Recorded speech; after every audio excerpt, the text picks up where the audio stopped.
বন্ধুরা, বাড়িতে বসে করা পার্লারের মতন হেয়ার স্ট্যান্ড বাড়িতে বসে বাড়িতে থাকা জিনিস দিয়ে এই রেমেডি করে তোমাদের চুলটা খুব পরিমাণে সোজা হবে, চুলটা শাইনিং হবে, কোঁকড়ানো চুল কিন্তু সোজা হবে।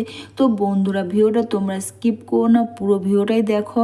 তোমরা কিন্তু লাইভ রেজাল্ট দেখতে পাবে যে বাড়িতে বসে এই ফ্ল্যাক্সিড বা তিসি বীজের সাথে আর একটা জিনিস মিশিয়ে ব্যবহার করলে তোমাদের কোঁকড়ানো চুল বা রুখো সুখো চুলটা সিল্কি শাইনিং হবে আর চুল ওঠার সমস্যাও কিন্তু দূর হবে।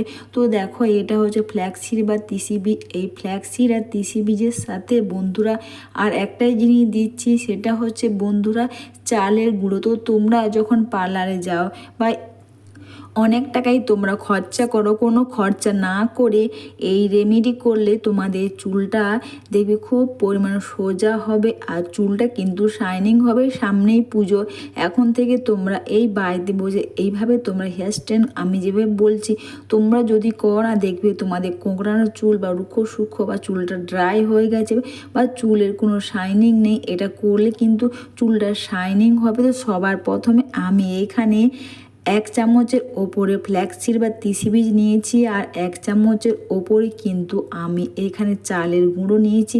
আর এই দুটোকে একসাথে গ্যাসের আঁচটা লো করে নিয়ে এটাকে ফুটিয়ে নেব।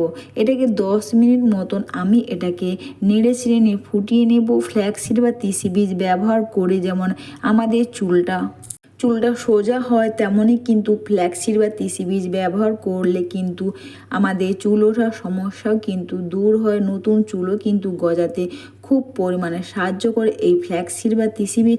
আর চাল তো তোমরা সবাই জানো, চালের জল কিন্তু ব্যবহারে আমাদের চুল ওঠার সমস্যা দূর করে। আর সেই চালের গুঁড়ো বা চাল এইভাবে ব্যবহার করলে চুলটা খুব পরিমাণে সোজা হবে, চুলটা শাইনিং হবে। আর এটাকে তোমরা কিন্তু বন্ধুরা হালকা গরম অবস্থায় থাকবে, তখন কিন্তু তোমরা এটাকে ছাঁকনির সাহায্যে বা পরিষ্কার কাপড় দিয়ে এটাকে ছেঁকে নেবে। না হলে কিন্তু এটা ঠান্ডা হয়ে গেলে কিন্তু তোমরা কিন্তু এখানে ফ্ল্যাক্সিড বা তিসি বীজ থাকাতে কিন্তু এটা নিচে জমে যাবে।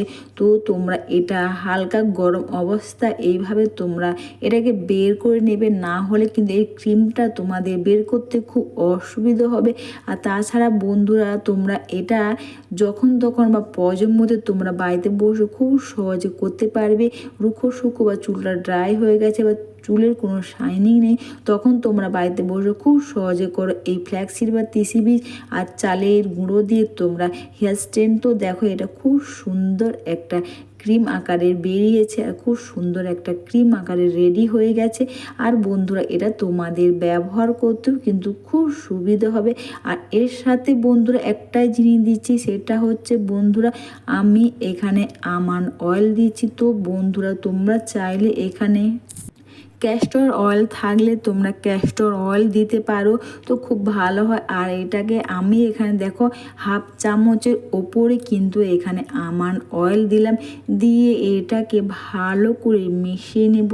স্নানের আগে তোমরা এইভাবে বাড়িতে বসে করো, খুব সহজে হেয়ার স্ট্রেন্থ বা হেয়ার আর চুলটাকে সোজা করার পদ্ধতি খুব সোজাভাবে তোমরা এটা করতে পারবে।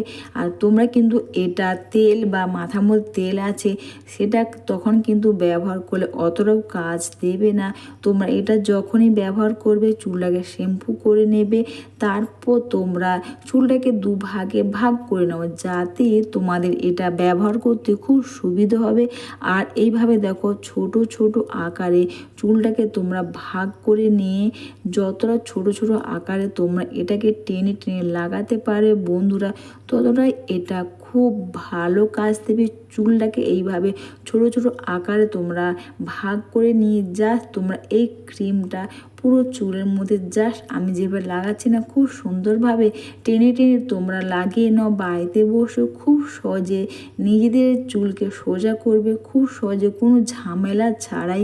আর এইভাবে বাড়িতে বসে তোমরা স্টেপ বাই স্টেপ খুব সহজে চুলটাকে সোজা করবে আর চুলটা সিল্কি শাইনিং কিন্তু হবে। রুখো সুখো বা চুল কিন্তু দেখবে প্রচুর পরিমাণে চুলটা কিন্তু শাইনিং হবে। আর তোমরা চুলটাকে এইভাবে ভাগ করে নিয়ে যেভাবে তোমরা এটাকে লাগাতে পারে বন্ধুরা, ততটা এটা ভালো কাজ দেবে। এবার চুলগুলোকে ছোট ছোট আকারে তোমরা ভাগ করে নাও, আর প্রতিটি চুলগুলোকে এইভাবে ক্রিমটা যে আমরা যে ফ্ল্যাক্সিড বা তিসি বীজ বা আর চালের এই যে আমরা যে ক্রিমটা বানিয়েছি সেটাকে তোমরা হাতের মধ্যে নাও, আর নিয়ে এইভাবে জাস্ট ওপর থেকে টেনে টেনে হেয়ারটাকে তোমরা নিজ অবধি খুব সুন্দর করে এইভাবে মাসাজ করে বা চুলের মধ্যে তোমরা লাগিয়ে তোমরা এটাকে জাস্ট এইভাবে করে তোমরা রেখে দাও। প্রতিটি চুলে তোমরা যতটা ছোটো ছোটো আকারে তোমরা এটা লাগাতে পারবে বন্ধুরা, ততটাই এটা খুব ভালো কাজ দেবে। বাড়িতে বসে খুব সহজে করো তোমরা এই রেমেডি, যেটা করলে তোমাদের চুল শাইনিং তো হবেই। তাছাড়া বন্ধুরা তোমরা পার্লারে যাও বা অনেক টাকা খরচা করো, কিন্তু বাড়িতে বসে এই ফ্ল্যাক্সিড তিসি বীজ ব্যবহার করলে কিন্তু তোমাদের চুলটা শাইনিং তো হবে। তাছাড়া বন্ধুরা দেখবে তোমরা এটা খুব সহজে কোনো ঝামেলা ছাড়াই তোমরা এটা করতে পারবে। তো বন্ধুরা ভিডিওটা তোমাদের ভালো লেগে থাকলে তোমরা কিন্তু কমেন্টস করে জানিও, একটু লাইক সাবস্ক্রাইব ও একটু বেশি বেশি করে শেয়ার করে আমার পাশে থেকেও। তো এইভাবে তোমরা প্রতিটি চুল বা ছোটো ছোটো আকারে ভাগ করে নিয়ে তোমরা এইভাবে হেয়ারটাকে টেনে টেনে তোমরা জাস্ট মাসাজ করে চুলটাকে তোমরা সোজা করে রেখে দাও। আর তার সেকেন্ড স্টেপও তোমরা এইভাবে চুলটাকে প্রথমে চিরন করে নিয়ে এবার ছোটো ছোটো আকারে ভাগ করে নিয়ে তোমরা এটা খুব সুন্দর করে এই ক্রিমটাকে তোমরা লাগিয়ে নাও। তাছাড়া বন্ধুরা ফ্ল্যাক্সিড তিসি বীজ কিন্তু যেমন আমাদের হেয়ারের কাজ করে, তেমনই কিন্তু আমাদের স্কিনেরও একটা ভালো খুব কাজ করবে। তো এটা কিন্তু বেশি দাম নয়, কিন্তু এটা তোমরা এইভাবে বাড়িতে বসে খুব সহজে তোমরা চুলটাকে সোজা করার জন্য তোমরা ব্যবহার করতে পারবে। চুলটা তো সোজা হবেই, চুলটা কিন্তু সিল্কি শাইনিং হবে। দু সাইডে তোমরা ভাগ করে এভাবে লাগিয়ে নেওয়ার পর চুলটাকে তোমরা এক সাইডে করে নাও। তাছাড়া তা না হলে তোমরা চুলটাকে দু সাইডে এইভাবে সোজা করে রেখে দিয়েও তোমরা অ্যালবামের ফয়েলগুলো হয় না তোমরা লাগিয়ে নিতে পারো। আর যদি তোমাদের অসুবিধা হয় তাহলে তোমরা এক সাইডে করে নাও। চুলটাকে এক সাইডে করে নেওয়ার পর দেখবে অ্যালবামের ফয়েলগুলো হয় না, তোমরা ওটাকে যা খুব সুন্দর করে হেয়ারটাকে সোজা করে রেখে দেওয়ার পর তোমরা ওটাকে লাগিয়ে রেখে দেবে। আর যদি বন্ধুরা তোমাদের কাছে না থাকে তাহলে তোমরা চাইলে প্লাস্টিককে তোমরা কেটে কেটে লাগিয়ে নিয়ে তার মধ্যে তোমরা গার্ডার আটকে রেখে দাও। দেখবে এটা তোমরা 1 থেকে 1.5 ঘন্টা তোমরা রেখে দাও। আর এইভাবে সোজা করে তোমরা জাস্ট তোমরা রেখে দাও। তারপর বন্ধুরা 1 থেকে 1.5 ঘন্টা পর তোমরা কিন্তু শ্যাম্পু কন্ডিশন দিয়ে চুলটাকে তোমরা ধুয়ে নাও। আর দেখবে কোঁকড়ানো চুল বা যাই থাক না চুলটা কিন্তু সিল্কি শাইনিং হবে। তো বন্ধুরা আমার কিন্তু কোঁকড়ানো চুল তোমরা দেখতে পাচ্ছ চুলটা কতটা সোজা হয়েছে আর চুলটা কতটা শাইনিং হয়েছে। তো বন্ধুরা তোমরা সবাই ভালো থেকো, সুস্থ থেকো।